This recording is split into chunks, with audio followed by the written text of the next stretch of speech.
জয় শ্রীহরি। ভাগবত কথার অনুরাগী সকল শ্রোতাবৃন্দকে প্রণতি নিবেদন করে এবং শ্রবণমাত্র পরমমঙ্গল সাধনকারী গ্রন্থরাজ শ্রীমদ্ ভাগবতের বন্দনা করে শুরু করছি শ্রীমদ্ ভাগবতের ষষ্ঠ স্কন্ধের ত্রয়োদশ অধ্যায় দেবরাজ ইন্দ্রের ব্রহ্মহত্যাজনিত পাপ। তাই সবাইকে মনোযোগ সহকারে শ্রবণ করার অনুরোধ রইল। তার আগে অমৃত কাদম্বিনী চ্যানেলটি সাবস্ক্রাইব না করলে এখনই সাবস্ক্রাইব করুন আর নিত্য ভাগবত কথা শ্রবণ করুন। হরি ওম তৎসৎ। কৃষ্ণায় বাসুদেবায় হরে পরমাত্মনে প্রণত ক্লেশনাশায় গোবিন্দায় নমো নমঃ। নারায়ণং নমস্কৃত্য নরং চৈব নরোত্তমং দেবীং সরস্বতীং ব্যাসং তত জয়মতধীরয়ে। শ্রীল সুখদেব গোস্বামী বললেন, হে প্রভূত দানশীল মহারাজ পরীক্ষিত, বৃত্রাসুর নিহত হলে ইন্দ্র ব্যতীত লোকপালগণ সহ ত্রিভুবনের সকলেই তখন সন্তাপ রহিত হয়ে অত্যন্ত আনন্দিত হয়েছিলেন। তারপর দেবতা, ঋষি, পিতৃ, ভূত, দৈত্য, দেবানুগণ এবং ব্রহ্মা, শিব এবং ইন্দ্রের অনুগামী দেবতারা সকলেই তাদের স্বস্থানে প্রস্থান করেছিলেন। যাওয়ার সময় কিন্তু তারা কেউই ইন্দ্রকে কোনো সম্ভাষণ করেননি। মহারাজ পরীক্ষিত সুখদেব গোস্বামীকে জিজ্ঞাসা করলেন, হে মহর্ষি, ইন্দ্রের দুঃখের কি কারণ ছিল? আমি তা জানতে ইচ্ছা করি।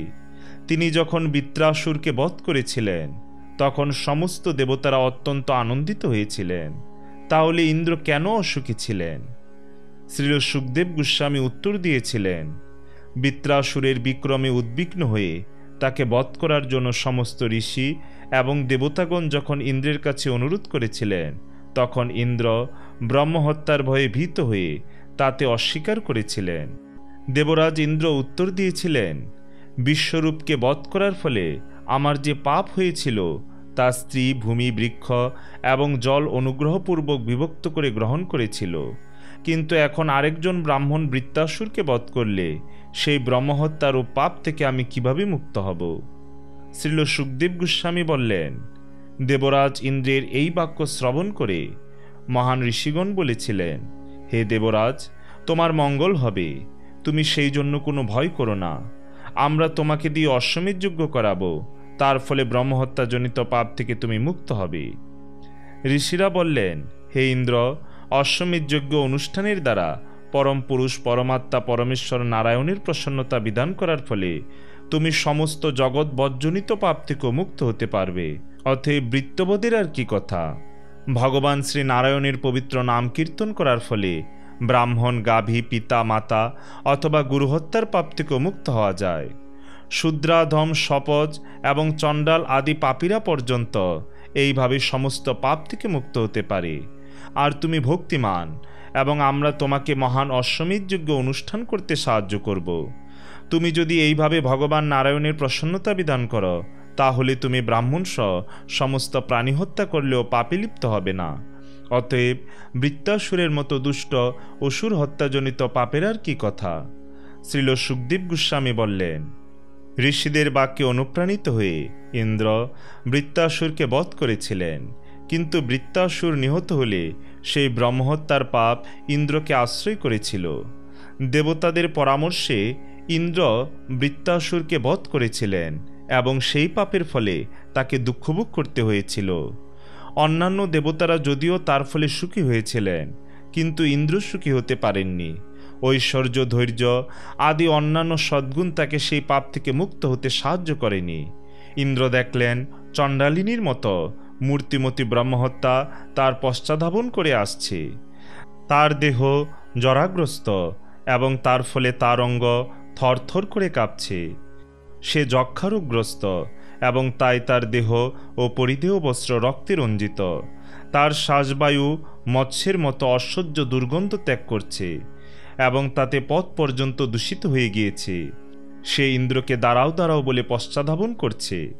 হে রাজন, ইন্দ্র প্রথমে আকাশে পলায়ন করেছিলেন, কিন্তু সেখানেও তিনি দেখলেন যে মূর্তিমতী ব্রহ্মহত্যা তাকে অনুসরণ করছে।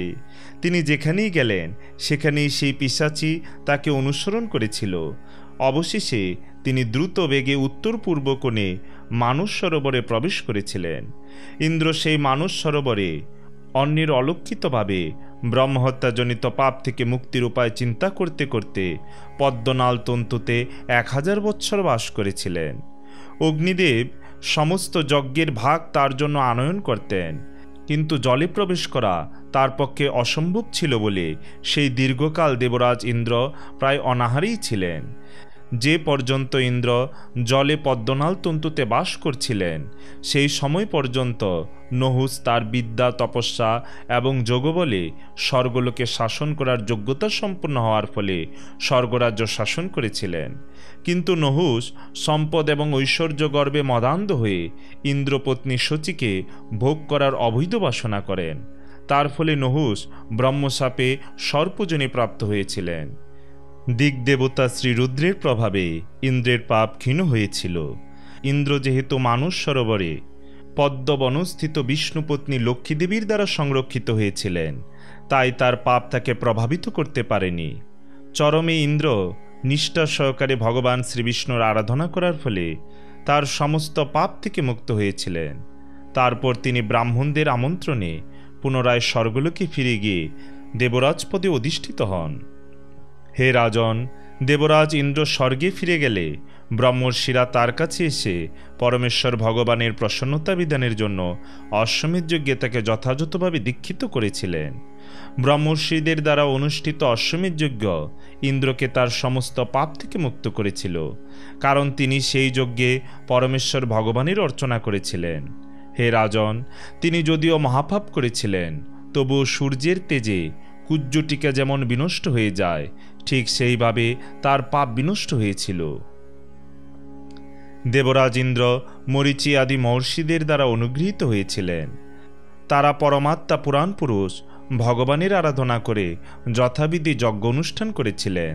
তার ফলে ইন্দ্র পাপমুক্ত হয়ে তার মহান পদ প্রাপ্ত হয়েছিলেন এবং সকলের পূজ্য হয়েছিলেন। এই আখ্যানটি অত্যন্ত মহৎ। এতে তীর্থপদ নারায়ণের মাহাত্ম্য, ভক্তির উৎকর্ষ প্রতিপাদন, ভক্তদের কথা, দেবরাজ ইন্দ্রের ব্রহ্মহত্যার পাপ থেকে মুক্তি এবং অসুরের সঙ্গে যুদ্ধে তার জয়লাভের বর্ণনা হয়েছে। এই ঘটনাটি হৃদয়ঙ্গম করার দ্বারা মানুষ সমস্ত পাপ থেকে মুক্ত হতে পারে। সুতরাং বিদ্বান ব্যক্তিদের সর্বদাই এই আখ্যানটি পাঠ করার উপদেশ দেওয়া হয়। কেউ যদি তা করেন, তাহলে তিনি তার ইন্দ্রিয়ের কার্যকলাপে দক্ষতা অর্জন করবেন, তার ধন বৃদ্ধি হবে এবং তার যশ বিস্তৃত হবে। তার ফলে সমস্ত পাপ থেকে মুক্ত হয়ে তিনি তার সমস্ত শত্রুদের পরাভূত করবেন এবং তার আয়ু বৃদ্ধি হবে। যেহেতু এই আখ্যানটি সর্বোত্তভাবে কল্যাণকর, তাই বিদগ্ধ পণ্ডিতেরা প্রতি শুভ উৎসবে তা শ্রবণ এবং কীর্তন করেন। ওম তৎসৎ ইতি শ্রীমন্মহর্ষি ব্যাসদেব প্রণীত পারমহংসী সংহিতা শ্রীমদ্ ভাগবত মহাপুরাণের ষষ্ঠ স্কন্দের ত্রয়োদশ অধ্যায় সমাপ্ত। পরবর্তীতে আমরা শ্রবণ করব শ্রীমদ্ ভাগবতের ষষ্ঠ স্কন্দের চতুর্দশ অধ্যায় মহারাজ চিত্রকেতুর শোক। তাই সবাইকে পরবর্তী ভিডিও দেখার আমন্ত্রণ রইল।